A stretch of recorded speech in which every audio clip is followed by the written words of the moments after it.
Hola nuevamente.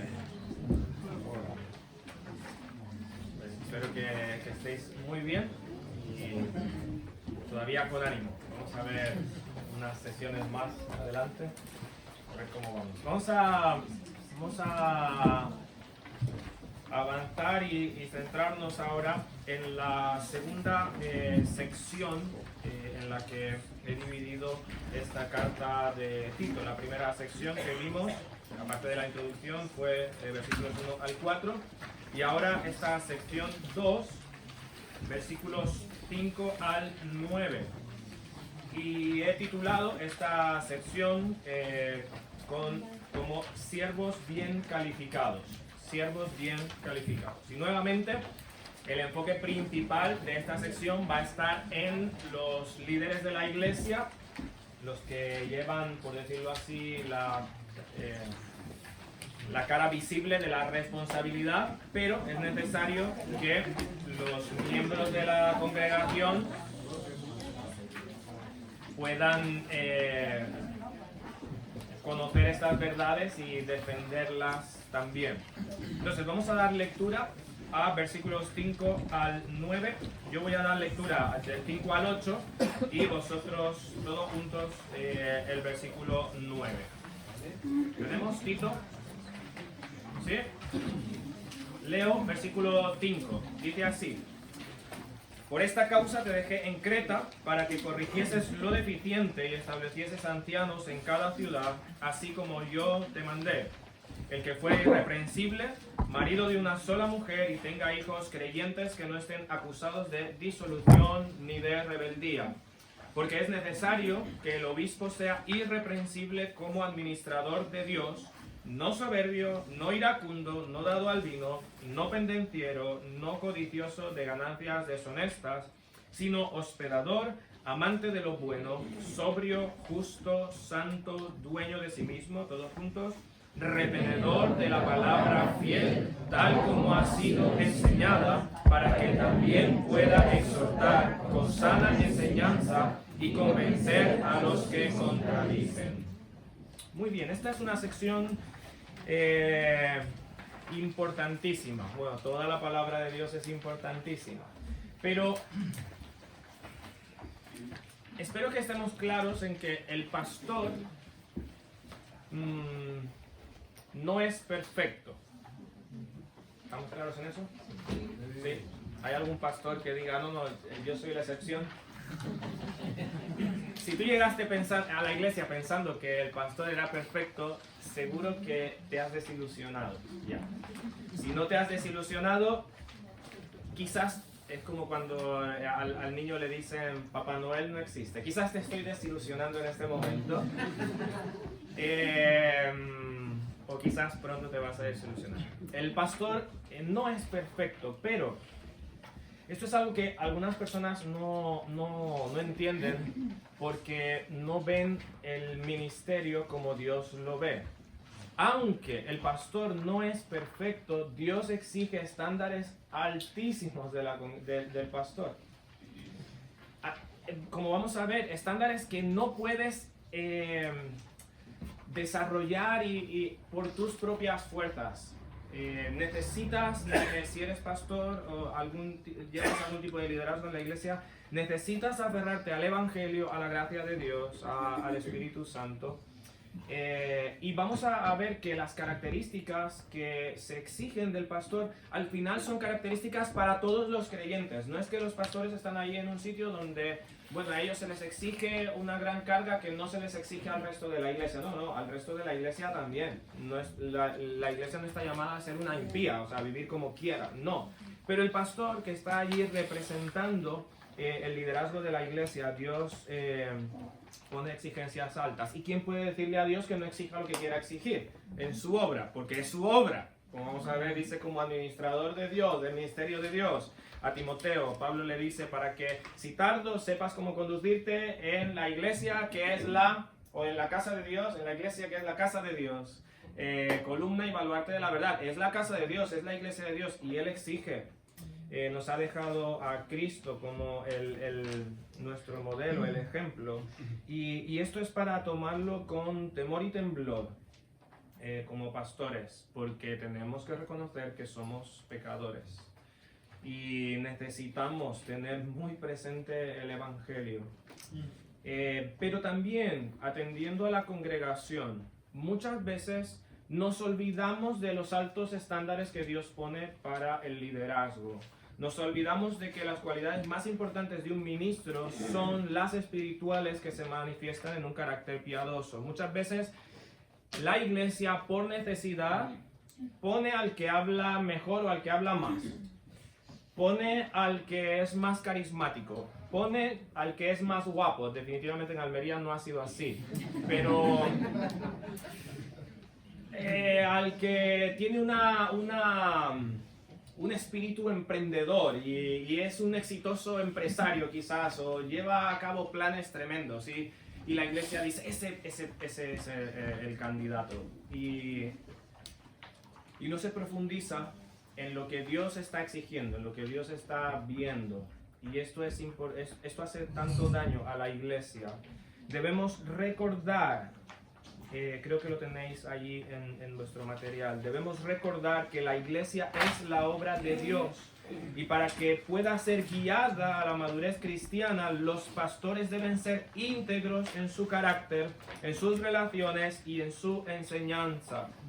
La integridad, y como es presentada en esta carta, en el capítulo 2, versículo 7, que vamos a ver más adelante, nos habla de pureza, nos habla de no estar afectado por corrupción, nos habla de una sinceridad que muestra una consistencia entre lo que se vive y lo que se enseña. Es lo contrario a hipocresía. Ahora, ¿cómo lidiamos con el hecho de que el pastor también es pecador?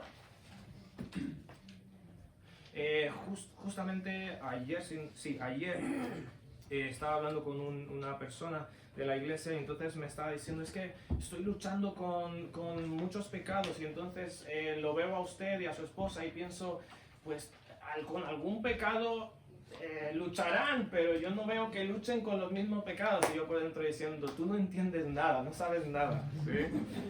Es cierto, se espera que los pastores no estén cayendo en los pecados, vamos a decir, abiertamente escandalosos, pero por igual todo creyente, cuanto más crece en santificación, la lucha se vuelve más tremenda con aquellos pecados que nadie puede ver, con aquellos pecados que pasarían desapercibidos. La verdadera lucha, porque al final la lucha en los deseos, en la mente, en la profundidad del corazón, es la razón de que lleguemos a pecados mayores.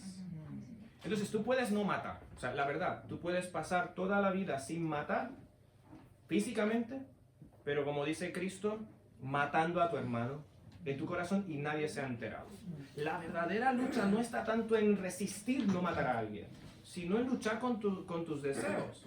La verdadera lucha, tú puedes ser un moralista y nunca caer en fornicación, en adulterio, pero ser un inmoral, donde nadie te ve, ahí es donde está la verdadera lucha. Entonces, ¿cómo lidiamos esto con el pastor? Hermano, el pastor, el líder, debe vivir en integridad incluso ante su propio pecado.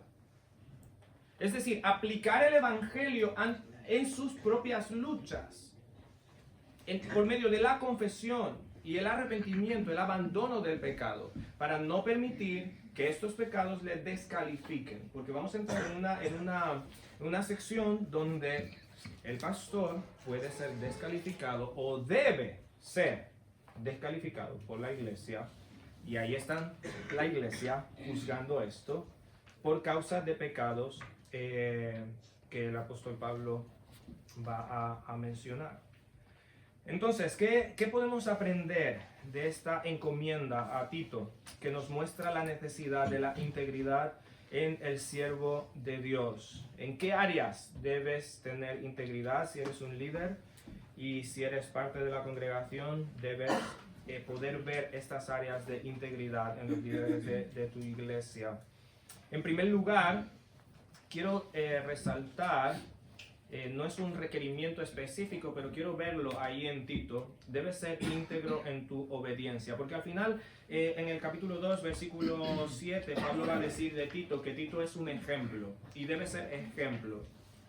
Y el apóstol Pablo ahí en el versículo 5 dice: Tito, yo te dejé en Creta para que cumplas con una labor, para que ejecutes un trabajo ahí en estas iglesias. Este trabajo corrigieses lo deficiente y establecieses ancianos en cada ciudad como te mandé.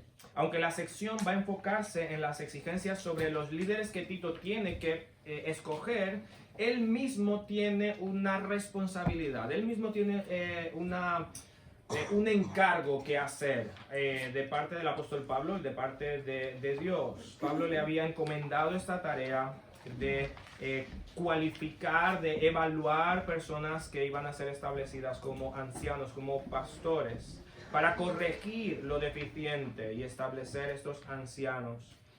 Y quiero llamar la atención entonces a que esta tarea muestra mucho de la misión de todo siervo de Dios en la iglesia de hoy. Como ya hemos hablado, el evangelio tiene que ser reproducido.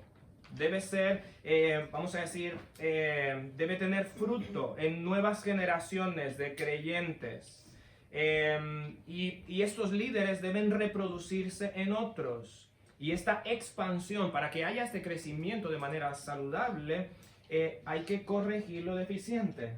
Hay que enseñar, se debe instruir para establecer nuevos líderes. Esta expresión, corregir lo deficiente, lleva la idea de enderezar y de completar.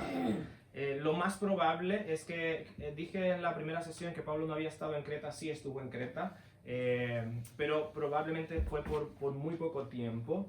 Y entonces, en el avanzar del tiempo ahí en la iglesia, pronto la iglesia se había deteriorado, pronto habían entrado influencias de los judaizantes, como vamos a ver más adelante. Y entonces Tito tenía que llegar a estas iglesias y ver los daños que había y corregir lo que estaba, y entonces encauzar la iglesia por medio de escoger a estos líderes que estuvieran calificados. Todo esto forma parte del proceso del ministerio. A veces el pastor está tan ocupado en enseñar a la congregación, y esto es la tarea principal del pastor, pero a veces los pastores olvidamos que parte de nuestra tarea es preparar a la siguiente generación de líderes.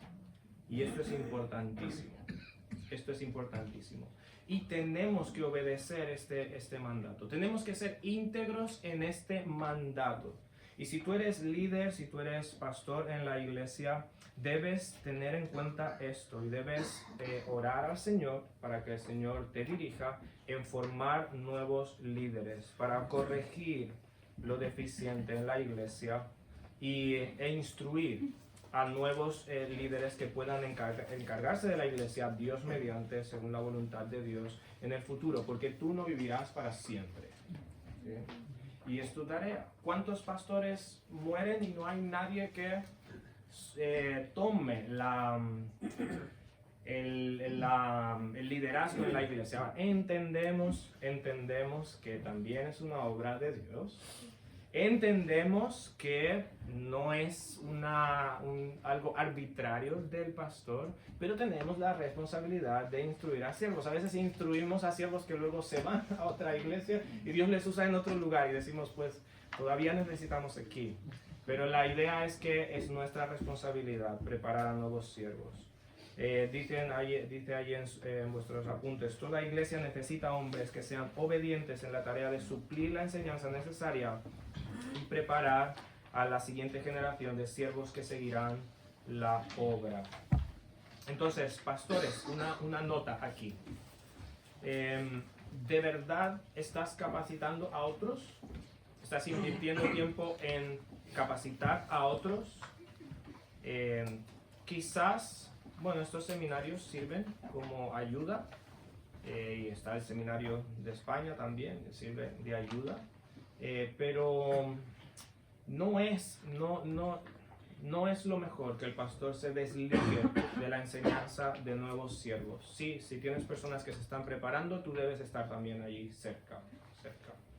No, eso es como los padres que mandan los hijos al colegio y que allá se encarguen y nunca más los supervisan. ¿Sí?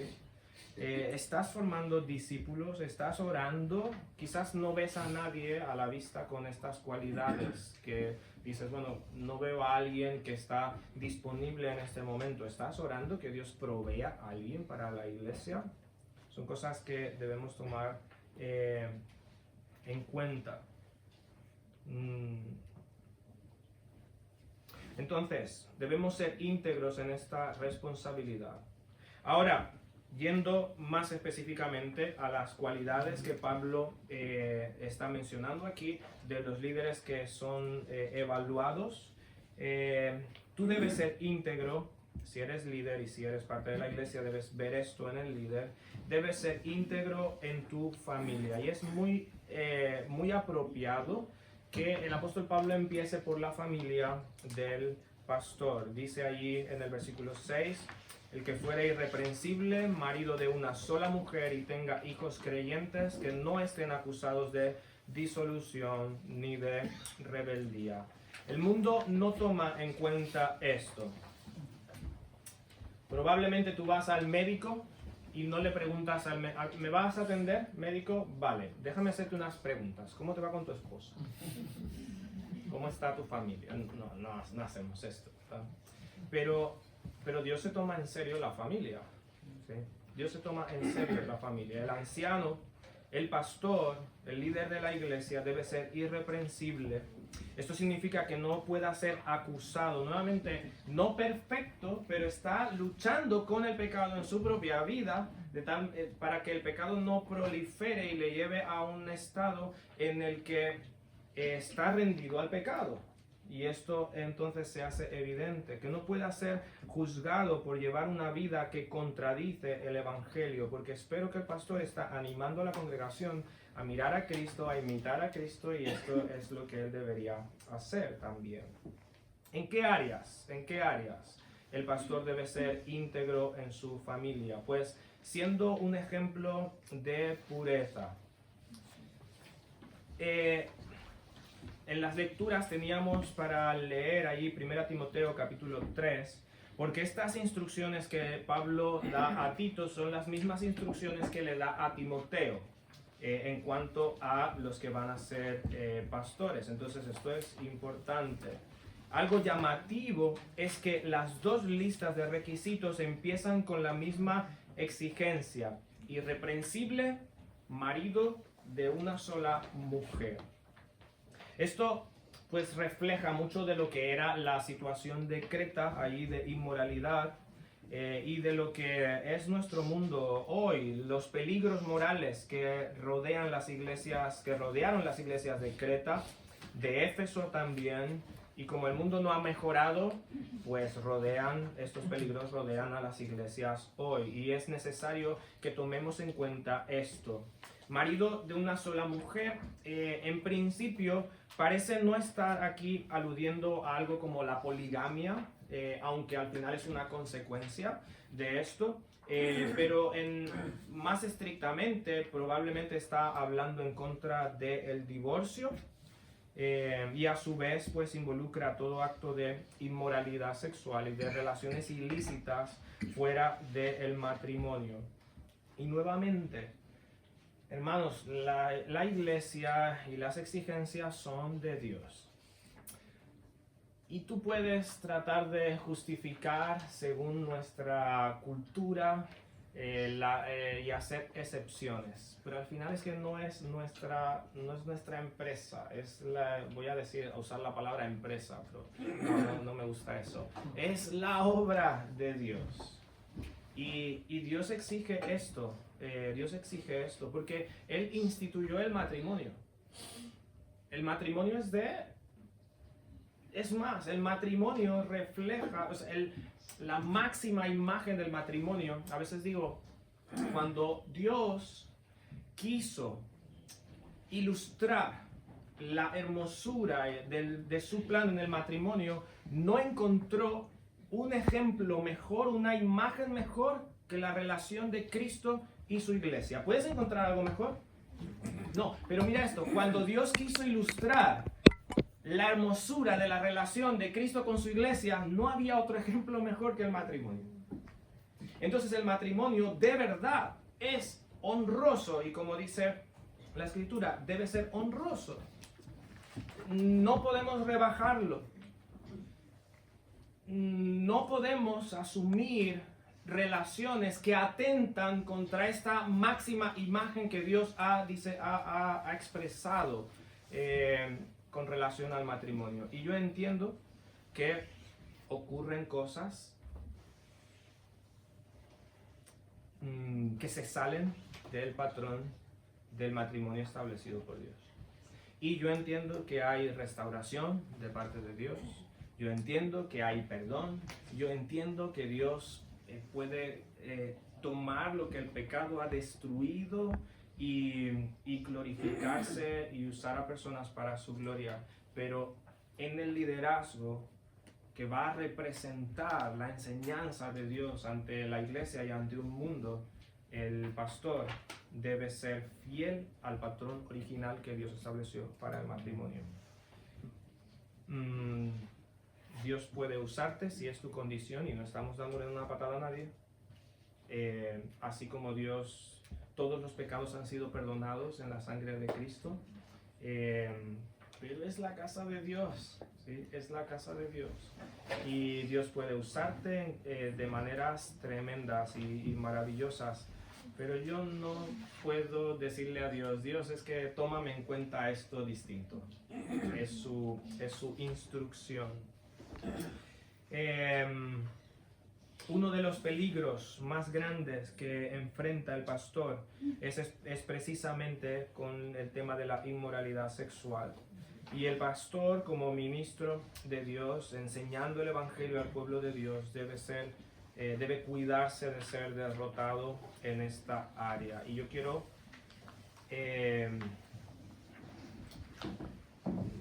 cuando escuchamos cosas así, entonces la congregación está mirando al pastor así diciendo, porque si no lo saben, los pastores son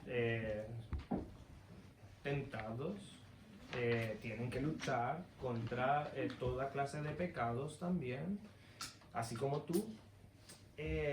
Y la pregunta es si tú estás orando fervientemente por la integridad de tu pastor. ¿Sí? Porque es muy fácil después decir, no eres irreprensible. Él será responsable delante de Dios. Ahora, ¿tú velas por tu pastor? ¿O eres de aquellos que cuando el árbol está caído, dice, es que mira, yo sospechaba que... O mira que no era tan santo como pensábamos. Sí. Estás, como dice ahí en Gálatas, restaurando en el sentido de al hermano ya no podría ser pastor más, pero restaurar al hermano con espíritu de mansedumbre, de modo que no seas tú tentado también. ¿Sí? El pastor, dice ahí en vuestros apuntes, tiene que ser un ejemplo de honrar el matrimonio como Dios lo instituyó. Un hombre para una mujer en una relación exclusiva y pura. Creo que, ahí ya estaba citado 1 Timoteo 3:1, palabra fiel, igual que Tito, si alguno anhela obispado, buena obra desea, pero es necesario que el obispo sea irreprensible, marido de una sola mujer, es lo mismo.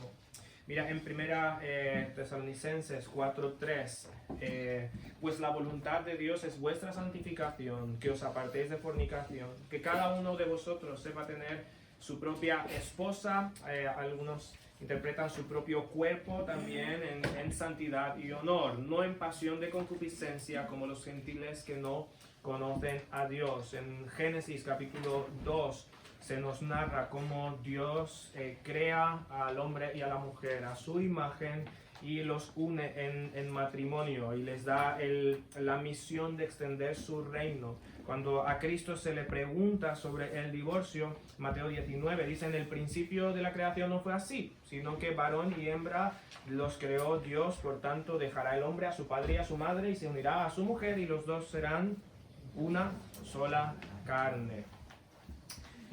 Ahora quisiera hacer notar que esto no es una exigencia solamente, o recalcar que no es una exigencia solo para los líderes. Esto es una exigencia para todos los creyentes, hombres y mujeres. Todo creyente está llamado a vivir en santidad, rechazando la inmoralidad sexual en su vida. Y en el caso del liderazgo, la inmoralidad sexual es un pecado que descalifica a cualquier hombre en el ministerio. Es doloroso. Hace unos meses, supongo que muchos habréis escuchado, un famoso predicador ha salido a la luz su situación de 5 años en una relación ilícita, del tipo que sea. Y es triste, es doloroso. Lamentablemente ha ocurrido durante toda la historia. Y esta persona muy famosa, pues se ha hecho muy famoso. ¿Y cómo queda? Vamos a decir, el evangelio es indestructible, ¿vale? Yo no pienso que el evangelio como tal vaya a ser afectado, porque Dios no puede ser afectado por el pecado y su plan no puede ser afectado. Pero las consecuencias en la vida de esta persona y las personas que tomarán esto como excusa para seguir su propio corazón y su propio pecado, y un día serán condenados no por culpa de esta persona, serán condenados por su rebelión contra Dios. Pero habremos puesto tropiezo, ¿sí? Y somos responsables de eso. Entonces es algo para considerar y tener muy claro. Pastor, si estás aquí, toma medidas, por favor. Toma medidas para que en la forma que puedas, confiando en el Señor y procurando la santidad y agradarle a Él, no te expongas al pecado, ¿sí? Cosas tan sencillas como escuchaba ahora mismo no recuerdo si fue MacArthur, que dijo: nunca caeré en la fornicación si no estoy nunca a solas con una mujer. Y dije, ¿esto por qué? Porque suena un poco arrogante. Nunca caeré. Bueno, si nunca estoy a solas con una mujer. Y pensaba, reflexionaba, vale, si no estoy nunca a solas con una mujer físicamente, esto de consolar a la hermanita porque está muy triste, no. En tu coche, algo, nunca estar a solas físicamente, pero nunca estar a solas en tu mente con una mujer que no es tu esposa, ¿sí? Entonces, si nunca estás a solas con una mujer que no es tu esposa, no caerás en la inmoralidad sexual, ¿sí? Así que tómalo como un principio, es un deber del evangelio, ¿sí? Y jóvenes, chicos, chicas, todos, absolutamente todos, ¿sí? No podemos creernos prudentes y sabios y fuertes, porque tenemos un adversario que está como león rugiente, buscando a quien devorar. Y no, como dice un pastor, no darle una mordida, sino destruirlo, pisotearlo, machacarlo, que no pueda levantarse. Y el que crea estar firme, mire que no caiga.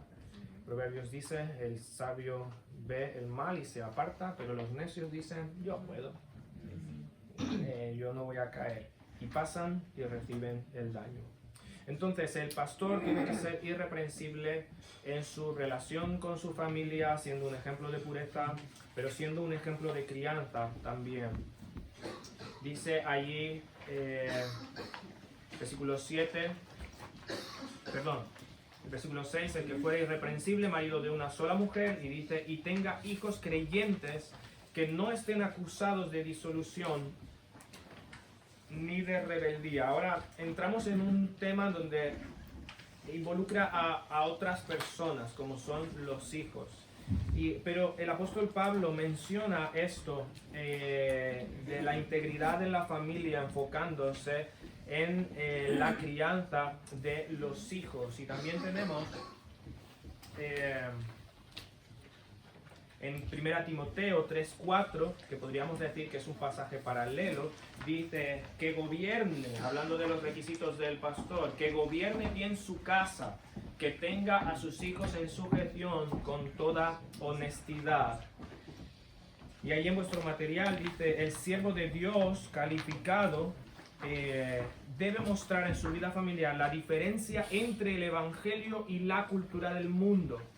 Era la exigencia en el mundo cretense y es la exigencia hoy. Si el evangelio es el poder de Dios para salvación, como dice Romanos 1:16, entonces esto debe verse manifestado en nuestro hogar. Esto, voy a decir, exige que la mayor obra evangelizadora del pastor debe realizarse con los hijos. Es curioso, pero a veces los pastores están más tiempo predicando o señalando el pecado de personas fuera de su iglesia y no reconociendo el pecado en sus propios hijos. Me comentaba una persona hace unos días que estaba en una iglesia, es alguien de otro país, y estaba en una iglesia sirviendo un pastor, y cuando este pastor no tenía hijos, pues estaba enseñando principios a la familia, de la crianza, pero luego cuando tuvo sus hijos, pues era todo amor. Y ya estos principios que había enseñado antes ya no se aplicaban a sus hijos. Y entonces esta persona decía, tenía que confrontarle, porque estaba trabajando con él. Y entonces es una situación difícil, esta falta de consistencia. Es fácil criar los hijos de otro, sí, esto está claro. Cuando yo no tenía hijos, yo veía a un padre y decía, mira, es que esto lo que necesita es, venga, dámelo un día y te lo entrego, un hombre hecho y derecho. Bueno, cuando tengo los míos y veo sus actitudes y me veo a mí reflejado en ellos, digo, vale, en la vida real. Pero pastores, tenemos que partir del Evangelio nuevamente. El Evangelio nos dice que todo hombre es pecador, nace muerto espiritualmente. Y algo que chocaba a personas, es decir, cuando está el bebé así recién nacido, ¿verdad? Y lo tienes, es un pan. Tú no piensas que esta persona tiene el mismo corazón que Hitler. Dices, pastor y padre se ofenden. No. La única diferencia entre tu hijo y Hitler es que él tuvo las condiciones para dar rienda suelta a su corazón. Y tu hijo tiene la misma capacidad porque tú tienes esa misma capacidad. Entonces, tenemos que cuidar este aspecto de la crianza de los hijos, de no dejar a los hijos, porque están en esta esfera del hogar, como si no necesitan el Evangelio. Por cierto, padres, esto de que el hijo y decirle, no, tú eres salvo porque tú levantaste y tú oras y tú recibiste a Cristo. ¿Qué sabes tú? ¿Qué sabes tú? ¿Cuántas personas han levantado la mano diciendo soy cristiano y viven la vida contra el Evangelio? Y si tu hijo está viviendo contrario al Evangelio, aplica lo mismo que Romanos 8. Porque si vivís conforme a la carne, moriréis. Y no hay condenación para los que están en Cristo Jesús, los que no andan conforme a la carne, sino conforme al Espíritu. Entonces, tenemos que ejemplificar y predicar el Evangelio a nuestros hijos. Es cierto que no, y esto sería un error tremendo, no podemos obligar a los hijos a creer, pero normalmente una fe genuina, un ejemplo cristiano de los padres, puede ser un instrumento que Dios use para hacer el Evangelio real en la vida de los hijos. Y tenemos que entender también que no todos los hijos llegarán a ser salvos, con todo el dolor que esto supone. Y debemos confiar en la gracia de Dios, pero por lo menos debes tener la tranquilidad de que tú has ejemplificado el Evangelio y que les has presentado el Evangelio y que no tienen excusa ante el Evangelio y ante tu responsabilidad. Pablo dice no solamente que gobierne su casa, dice que tenga sus hijos creyentes, que como en sujeción, como dice Timoteo, sino que estos hijos no estén acusados de disolución ni de rebeldía. Ahora, tenemos que tener cuidado porque somos también muy prontos a juzgar. Mi padre es pastor, así que yo crecí como hijo de pastor, así que voy a hablar con propiedad de estas cosas. Me compadezco de los hijos de los pastores. Bueno, hermanos, los hijos de los pastores son pecadores igual que todos los niños que están en la iglesia. Esto no es para justificarlos, pero tampoco es para ponerle cargas que no tienen. El pastor es el pastor, el hijo del pastor no es el pastor. ¿Sí? No pueden ser perfectos.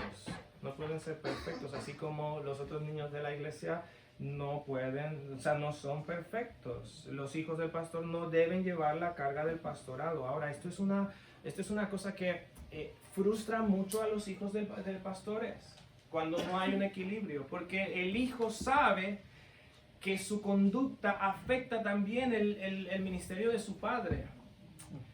Y llega a sentirse en un mundo en el que no es una persona normal. ¿Sí? Y voy a abrir mi corazón un momento. Podemos cortar un momento el video también. Una de mis grandes frustraciones o de mis rebeldías en un momento, yo decía, yo quiero pecar y que nadie me mire.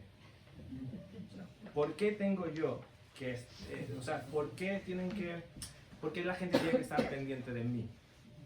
Yo quiero pecar y que nadie me mire. Y doy gracias a Dios porque me sacó de mi estupidez, siempre digo, ¿sí? De mi necedad. No quiere decir que un pastor que tiene hijos pequeños, el niño se portó mal, eso, descalificado. No. Es cuando el pastor está transigiendo el evangelio, ¿sí? Con su vida. Y normalmente, con excepciones, y tenemos que decir esto, con excepciones, algunas excepciones, un liderazgo amoroso, piadoso, preservará a los hijos de tener una conducta desordenada mientras estén bajo la tutela del padre. Y yo conozco pastores que, llegado el momento, han tenido que decir a sus hijos, no puedes seguir aquí en el hogar porque tú quieres vivir tu vida contraria al evangelio. No porque soy pastor, sino porque es la exigencia del evangelio y es la exigencia de Dios. ¿Sí? Así que, nuevamente, si tú eres un miembro de la congregación normal, ora por tu pastor, por la familia de tu pastor, y trata a los hijos de los pastores con el evangelio igual que a los demás. Pero, pastores, líderes, esta es una responsabilidad, ¿sí? Y tenemos que encomendarnos al Señor y a su gracia para saber guiar a la familia. Y nuevamente hay hijos que se resisten al evangelio y tenemos que tener sabiduría para que mientras están en nuestros hogares respeten la autoridad del padre. ¿Sí? Y el pastor puede mostrar integridad aun cuando su hijo no acepta el evangelio, pero el padre tiene la sabiduría para mantener esta relación de autoridad. ¿Sí me explico? ¿Sí? Debe ser íntegro entonces en su familia, siendo ejemplo de pureza, siendo ejemplo de crianza. En tercer lugar, tú debes ser íntegro en tu carácter. Si eres líder, debes ser íntegro en tu carácter. El miembro de la congregación es algo que debes evaluar. Versículo 7 al versículo 9, la primera parte, dice, porque es necesario que el obispo sea irreprensible como administrador de Dios, no soberbio, no iracundo, no dado al vino, no pendenciero, no codicioso de ganancias deshonestas, sino hospedador, amante de lo bueno, sobrio, justo, santo, dueño de sí mismo, retenedor de la palabra, fiel, tal como ha sido enseñada. para que también pueda exhortar con sana enseñanza y convencer a los que contradicen. Hasta la primera parte del 9, retenedor de la palabra fiel tal como ha sido enseñada. El pastor, el anciano, el siervo de Dios debe dar evidencia en su carácter de que está siendo transformado por el Evangelio, incluso ante sus pecados, ante sus errores, sus pecados.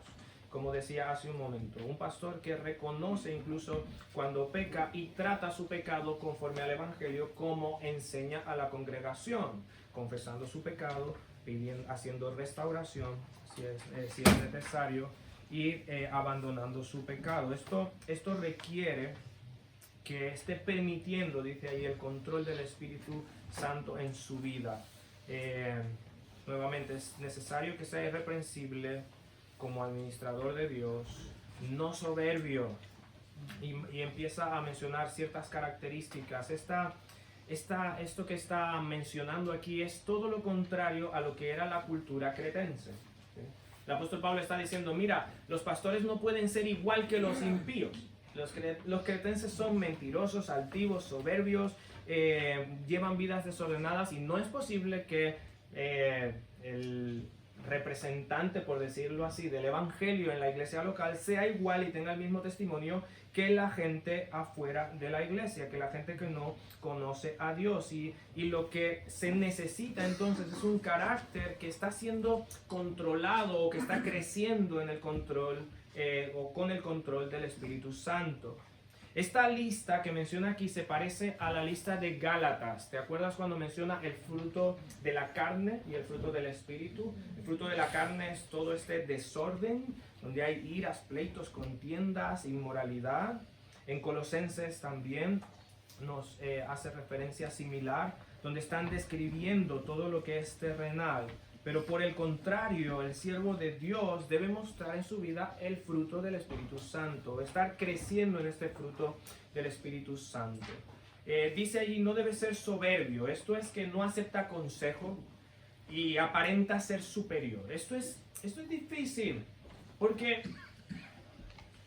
hay pastores que son más calmados. Yo puedo pensar en algunos, ¿sí? Que yo digo, no sé, me cuesta pensar en esta persona como enfadado alguna vez. No lo puedo concebir, ¿sí? Y que son tranquilos, son calmados. Pero normalmente el pastor pues tiene ahí la posición de liderazgo y quiere el bien para su iglesia. Tiene ideas fijas, tiene ideas claras, pero a veces esto se puede pasar de la raya al no control del Espíritu Santo. Y ser altivo, no aceptar consejos, parecer que es superior, que no se equivoca y que lo que él dice, eso es lo que se hace. Y esto es terrible porque la autoridad principal de la iglesia no soy yo, es Dios. Y yo soy falible, yo no soy el Papa. No hablo cátedra, ¿sí? No. Dios es infalible. Y yo me equivoco y tú te equivocas también. Entonces el pastor debe reflejar humildad, no soberbia. Tu opinión no debe ser la ganadora en la iglesia todo el tiempo, ¿sí? Ahora, cuando se trata de la enseñanza y la doctrina, vamos a cuchillo. Porque es la palabra de Dios. No, a cuchillo no, vamos a ver más adelante que con amor. Bueno, contra la herejía, ¿sí? Contra la falsa doctrina, ahí sí sacamos la espada. Contra las personas con compasión. Pero no, tu palabra no es la infalible que debe prevalecer. A veces y muchas veces debes escuchar a la congregación o a tu esposa. Tampoco debe ser dominado por la ira. La ira es contraria al Evangelio. Dice Santiago que la ira del hombre no obra la justicia de Dios y es un mal testimonio. Hay ocasiones donde hay un enfado justo contra la injusticia, contra el pecado, pero una vida iracunda no refleja la obra del Espíritu Santo, el cual produce benignidad. Habla del fruto del Espíritu Santo: benignidad, bondad, mansedumbre. No debe ser un borracho. No debe ser un peleonero, ahí usa la palabra pendenciero, que es estar allí siempre peleando. No debe ser amante del dinero, ya que esto es idolatría. Y si es amante del dinero, esto le llevará a buscar maneras ilegítimas de conseguir dinero. Hace poco escuché el testimonio, la noticia, la fatídica noticia de que una iglesia estaban como sospechando que faltaba dinero y pusieron secretamente unas cámaras en la oficina donde se guardaba el dinero. Y cuando fueron a revisar las imágenes, ahí estaba el pastor cogiendo dinero. Y cuando lo confrontaron y lo llevaron a la justicia, pues el pastor alegó que era que la iglesia no le suplía lo suficiente para sus necesidades y para cubrir sus necesidades, y entonces pues tuvo que recurrir a esto. Ahora voy a decir, es muy triste que una iglesia que tenga posibilidad de sustentar a su pastor no lo sustente. Eso es triste y antibíblico y es triste. Pero cuando una persona recurre a maneras ilegítimas de encontrar dinero, es porque ama el dinero. Es porque no está confiando en Dios, porque no está haciendo lo que debe hacer, ¿sí? Entonces, Primera Timoteo también menciona las mismas cosas. No debe ser dado al vino, no pendenciero, no codicioso de ganancias deshonestas, sino amable, apacible, no avaro. Y puedo hacer entonces estas preguntas. Pastor aquí presente, no voy a mirar a nadie. ¿Eres de esos que llaman mecha corta? ¿Aceptas que la opinión de otras personas prevalezca sin ponerte irritado, sin sentir que estás perdiendo el control? ¿Sientes ahí la tentación de recurrir a las bebidas alcohólicas o alguna adicción? ¿Te sientes tentado a buscar maneras ilegítimas de obtener ingresos extra? Porque si es tu situación, hay maneras legítimas de servir al Señor y de buscar ingresos, como el apóstol Pablo, el mismo apóstol Pablo, si esa es la situación. Pero para examinar, y nuevamente no te confíes, iglesia, son cosas que tenemos que evaluar también, velar, proteger a los pastores, porque también pueden ser tentados. Entonces, debes ser íntegro en tu carácter, permitiendo el control del Espíritu Santo en estas áreas y también mostrando el Evangelio en forma práctica. Por el contrario, dice ahí en vuestros apuntes, contrario de estos pecados, el carácter del siervo de Dios debe mostrar eso, servicio. No es un dictador, ¿sí? En el versículo 8 al 9 dice, sino hospedador, amante de lo bueno, sobrio, justo, santo, dueño de sí mismo. No es un dictador, es un siervo que está reflejando el poder del Evangelio, siendo sensible a las necesidades de otros.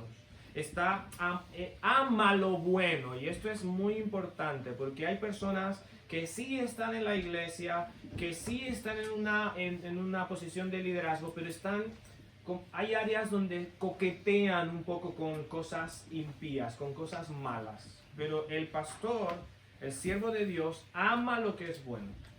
O sea, se deleita en lo que es bueno. Y repudia el pecado, repudia toda injusticia. Ama lo que es honroso en su vida y en la vida de otros. A veces he escuchado chistes de personas que son líderes que digo, no sé. Y bromas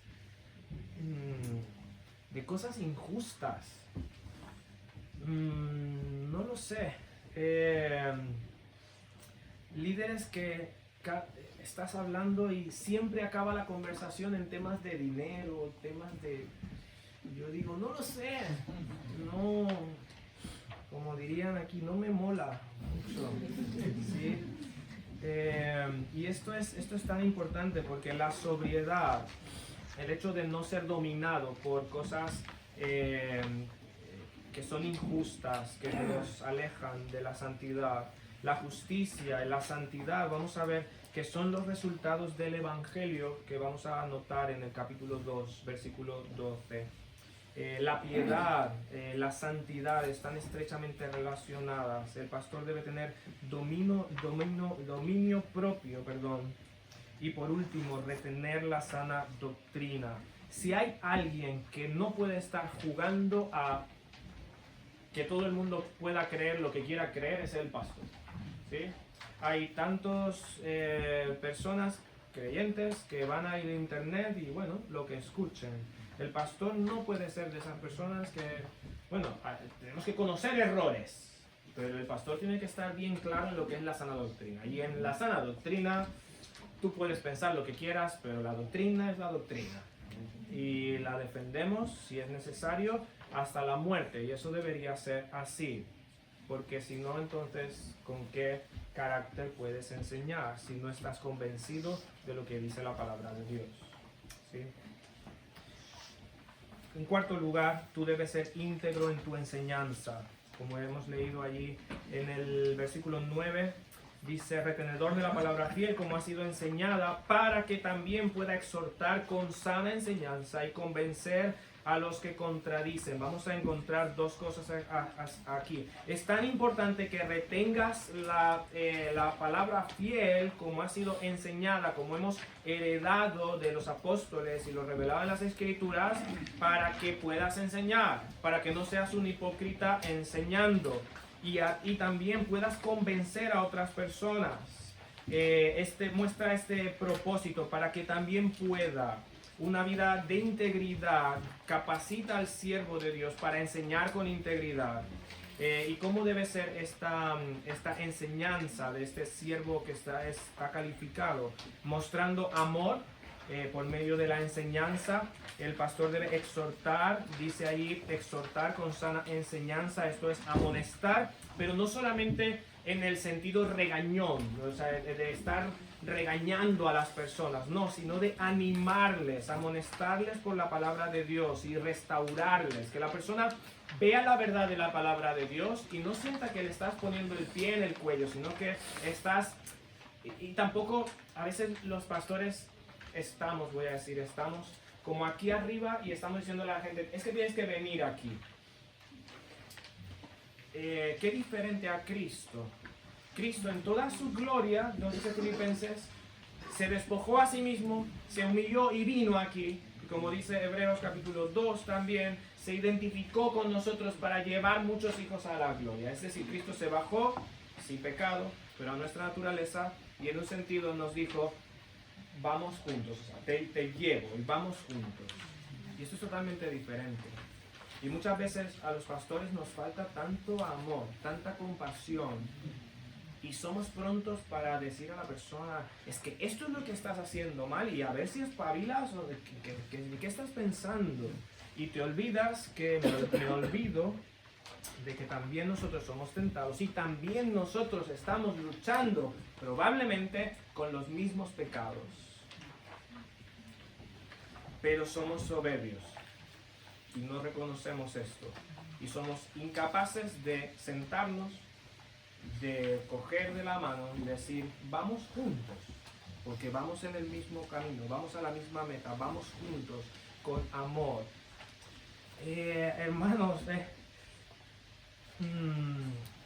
hay métodos ilegítimos de animar a una persona, mintiéndoles o torciendo la verdad, pero también hay maneras de usar las escrituras mal y de herir y lastimar a las personas con la misma verdad.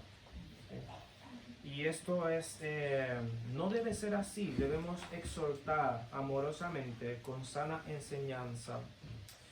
La fuente de una buena enseñanza que anima verdaderamente es la enseñanza sana, dice ahí en vuestros apuntes. Es la enseñanza sana que proviene de la sana doctrina, que el siervo de Dios está reteniendo en su propia vida y en el ministerio. Y esta sana enseñanza entonces brota de un corazón compasivo. Es un corazón que entiende que yo he sido perdonado no por mis méritos, sino por la gracia de Cristo. Y si Cristo me amó, Javi, y se humilló para salvarme, ¿cómo yo no me voy a humillar para ayudar a mi hermano, para exhortar a mi hermano, para decirle, mira, vamos a seguir a Cristo, vamos juntos a seguir a Cristo. Pero también no todo es, vamos a decir, no todas las ocasiones son personas que están dispuestas a ser exhortadas, sino también es necesario defender con valentía.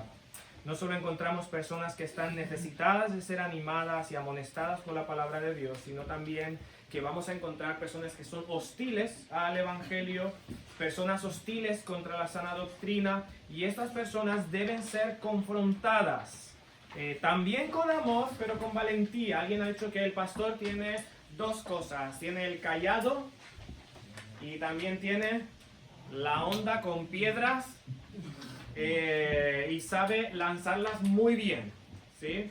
Y es parte de, voy a decir lamentablemente, no, parte del ministerio, porque es necesario defender la fe.